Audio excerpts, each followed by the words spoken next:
નમસ્તે દોસ્તો, રામ રામ, જય શ્રી કૃષ્ણ. કેમ છો બધા? મજામાં. સ્વાગત છે તમારું અમારી YouTube channel Dhruvisha life and beauty. દોસ્તો, આજે કાળી ચૌદશ છે, તો અમે બાજુના ગામમાં મહાકાળી માતાનું મંદિર છે ત્યાં દર્શન માટે જઈ રહ્યા છીએ. અને બધા જ આજ વહેલા ઉઠી ગયા હતા અને રેડી થઈ ગયા છે. અમે બધા જઈ રહ્યા છે. પપ્પા નથી આવી રહ્યા કેમ કે એમનો પૂજાનો ટાઈમ છે, તો એમને પછી લેટ થાય એટલે એ નથી આવતા. અમે બધા જઈએ છીએ. તો એક મોટું મહાદેવનું સ્ટેચ્યુ પણ બન્યું છે, તે પણ તમને બતાવીશું આગળ વિડીયોમાં.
તો દોસ્તો, અમે મહાકાળી માતાના મંદિરે પહોંચી ગયા છે. આ જે મંદિર છે ડુંગર ઉપર આવેલું છે અને મહેસાણાનું આ મિની પાવાગઢ તરીકે ઓળખાય છે. અહીંયા ચારે બાજુનો વ્યૂ બહુ જ જોરદાર છે. મમ્મી ચાલી નતા શકતા તો એ સીડી પર નીચે જ બેઠા છે. ઓમ, દક્ષુ, હું અને જય 4 જણા ઉપર આવી ગયા છે દર્શન માટે. અને ચારે બાજુનો વ્યૂ પણ તમે જોઈ શકો છો અને સામે મહાદેવનું સ્ટેચ્યુ પણ તમને દેખાશે, જે હમણાં જ નવું બનાવ્યું છે.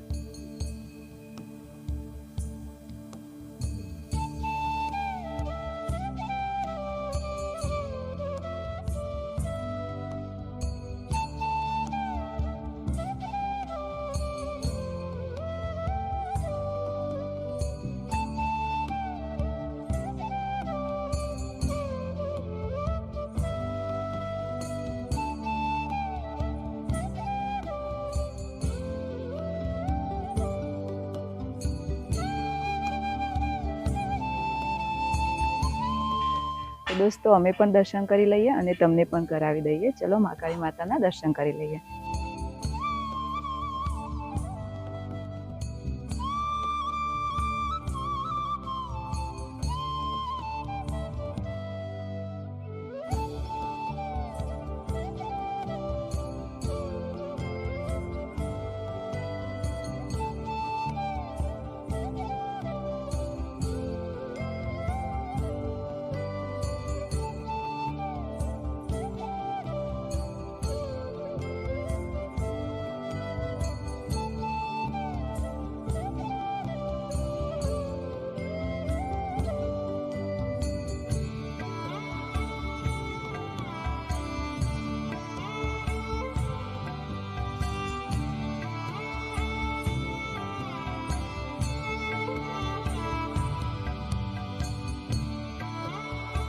દોસ્તો આ જે મંદિર છે અમારા ઘરથી 5 કિલોમીટરની અંતરે આવેલું છે. આપણા ઘરના જે ટેરેસ ઉપર ચડીએ તો સામે જ દેખાય છે.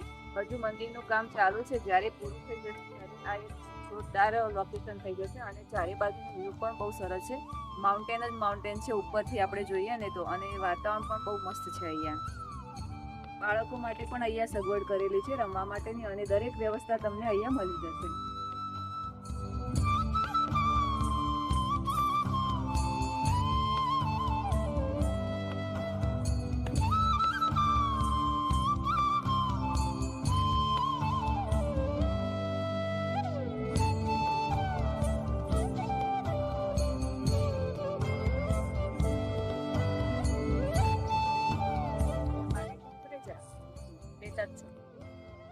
મસ્ત મંદિર બનાવીશ બંને મમ્મી ગોમડા વચ્ચે. સાચું મસ્ત લોકેશન. આપણે એક વખત બધો આયા તો વરસાદ હતી તો જે મજા આવી ગઈ. પેલા પાવાગઢ જોવું જ છે. શિયાળામાં આવશું આપણે, ઠંડુ વાતાવરણ હશે ને એટલે મજા આવશે વાતાવરણ. જો મજા બાટી લઈને આવે બનાવ.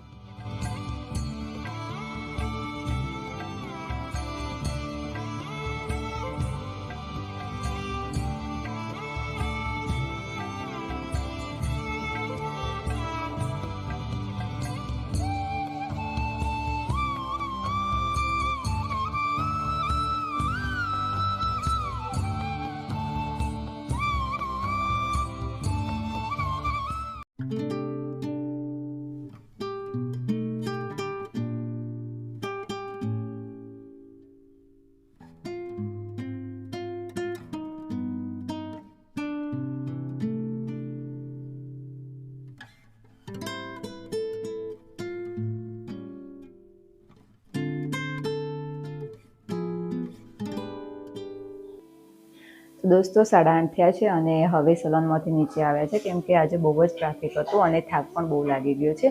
અને હવે આપણે માતાજીનો પાઠ ઢાળ્યો છે તો પૂજા કરી લઈએ અને પછી જમવાનું કરીએ. બાકી બધા લોકોએ જમી લીધું છે, હું અને જય બંને જ બાકી છે. અને આજે કાળી ચૌદશ હોય તો કકળાટ કાઢવા માટે વાળા પણ બનાવ્યા હતા. એ જે કરવાનું હતું એ પણ કરી લીધું, કેમ કે અમે શૂટ નહોતા ઉતારી શક્યા, કેમ કે અમે સલૂનમાં હતા. હવે પૂજા કરી લઈએ માતાજીને.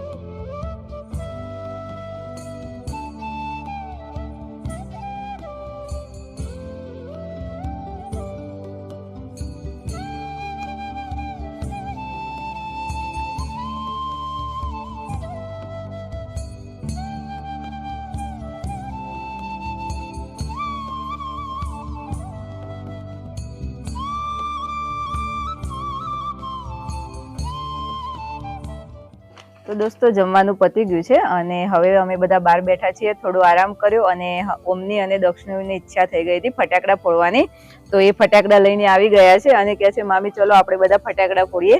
તો ચલો હવે સ્ટાર્ટ કરીએ ફટાકડા ફોડવાનું. બોલો પેલું કયું ફોડવું છે? એવું છે ઓમ હાથમાં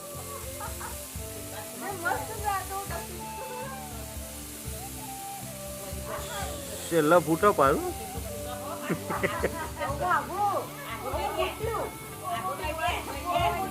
ના ના આમ રબાઈ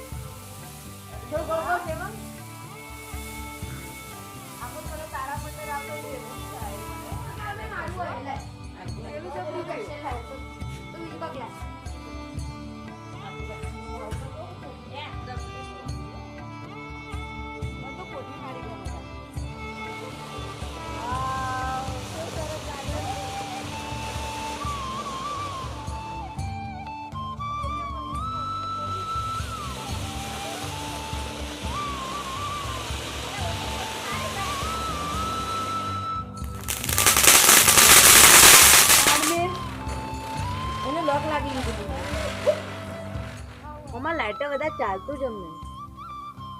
અરે અત્યારનો લાઇટર ખાલી આ નાનો થઈ ગયો. પહેલા જે લાઇટર આવતું ને એની સાઈઝ મોટી આવે. બીજું અત્યારે તમે લાઇટર લાયા હળગાવી પછી એનો આઈડિયો થયો. પહેલા જે લાઇટર આવતો ને વિડીયો બી આ બધા રાખતા, એ લાઇટર ગેસ પુરાવતો. જેવું કે 30-40 રૂપિયા લાઇટર હોય અને એ ચાલે 2 હોય. કેમ કે થઈ રહે એટલે 3-4 રૂપિયા આવે એટલે ગેસ પૂરી આવે. આપણે એવું કરીએ. એલપીજી વાળા ગેસ પૂરી હતા આમાં ગેસ આવે LPG. પણ હવે જમાનો જતા રહે ને હવે કોણ લાઈટર વાપરે દોસ્તો આજની બ્યુટી ટિપ્સમાં આપણે વાત કરવાના છે બોડી પર ફોડલીઓ અથવા તો પિમ્પલ્સ થતા હોય તો શું કરવું. તેના માટે આજે હું તમને 2 ઉપાય આપવાની છું જેનો ઉપયોગ કરવાથી તમારી ફોડલીઓ અથવા તો પિમ્પલ્સ ઓછા પણ થશે અને ધીમે ધીમે દૂર પણ થઈ જશે.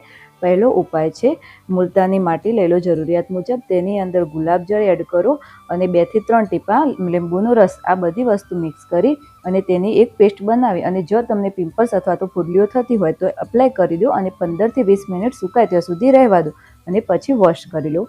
બીજો ઉપાય છે લીમડાના પાન લઈ લો જરૂરિયાત મુજબ, તેની અંદર ગુલાબજળ એડ કરી અને તેની સ્મૂથ પેસ્ટ બનાવી લો અને જો પિમ્પલ્સ હોય તો એપ્લાય કરી 15 થી 20 મિનિટ રહેવા દઈ સુકાવા દો અને પછી તેને વોશ કરી લો. જો આ રીતે તમે રેગ્યુલર કરશો તો ધીમે ધીમે તમારી બોડી પાર્ટ ઉપર જે પિમ્પલ્સ થતા હશે તે ઓછા થઈ જશે અને દૂર પણ થઈ જશે. તો દોસ્તો બાળકો સાથે અમે પણ બાળક બની ગયા અને ફટાકડા ફોડવાની મજા આવી ગઈ. આખા દિવસનો થાક ઉતરી ગયો અને અહીંયા જ વિડીયોનું એન્ડિંગ કરીએ છીએ. તમને અમારા વિડીયો ગમતા હોય તો અમારી ચેનલને લાઈક, શેર અને સબસ્ક્રાઇબ જરૂરથી કરજો અને બેલ આઇકન પણ પ્રેસ કરજો જેથી કરીને તમને નવા વિડીયોની નોટિફિકેશન મળતી રહે. મળીએ હવે આપણા નવા વિડીયોમાં. Bye bye.